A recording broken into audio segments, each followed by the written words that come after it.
আর মাত্র কয়েক ঘন্টার অপেক্ষা বুধবার রাজ্যের দ্বিতীয় দফার ভোট। তার আগে হুগলির সিঙ্গুর বিধানসভা কেন্দ্রে এখন চূড়ান্ত ব্যস্ততা। সিঙ্গুর গভর্নমেন্ট ডিগ্রি কলেজে তৈরি করা হয়েছে ডিসিআরসি সেন্টার। সকাল থেকেই সেখানে হাজির হয়েছেন কয়েক হাজার ভোট কর্মী। ভোট গ্রহণের যাবতীয় সরঞ্জাম সংগ্রহের পাশাপাশি ইভিএম এবং ভিভিপ্যাট মেশিনগুলো শেষবারের মতন পরীক্ষা করে নিচ্ছেন তারা।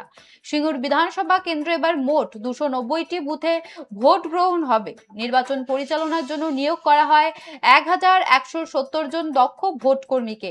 প্রশাসনের পক্ষ থেকে জানানো হয়েছে, অবাধ ও শান্তিপূর্ণ নির্বাচন সুনিশ্চিত করতে সমস্ত বুথেই মোতায়েন করা হয় কেন্দ্রীয় বাহিনী। নারী শক্তির ওপর ভরসা রেখে সিঙ্গুরে এবার 73টি বুথ সম্পূর্ণভাবে মহিলারা পরিচালনা করবেন।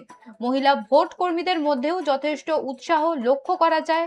প্রশাসন সূত্রে খবর, বিকেলের মধ্যেই সমস্ত বুথে ইভিএম সহ ভোট কর্মীরা পৌঁছে যাবে।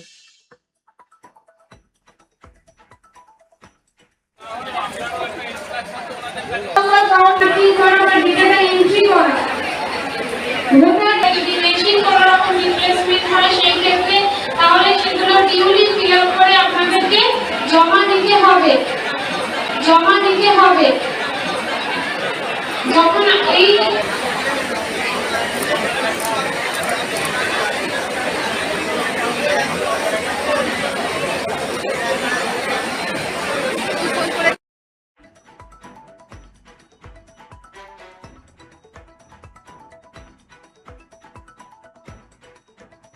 সিঙ্গুরে ভোটের প্রস্তুতি তুঙ্গে 290টি বুথে কাল ভাগ্য পরীক্ষা প্রার্থীদের। সিঙ্গুরে 73টি মহিলা পরিচালিত বুথ। আর মাত্র কয়েক ঘন্টার অপেক্ষা বুধবার রাজ্যের দ্বিতীয় দফার ভোট। তার আগে হুগলির সিঙ্গুর বিধানসভা কেন্দ্রে এখন চূড়ান্ত ব্যস্ততা। সিঙ্গুর গভর্নমেন্ট ডিগ্রি কলেজে তৈরি করা হয় ডিসিআরসি সেন্টার। সকাল থেকেই সেখানে হাজির হয়েছেন কয়েক হাজার ভোট কর্মী। ভোট গ্রহণের যাবতীয় সরঞ্জাম সংগ্রহের পাশাপাশি ইভিএম এবং ভিভিপ্যাট মেশিনগুলো শেষবারের মতন পরীক্ষা করে নিচ্ছেন তারা।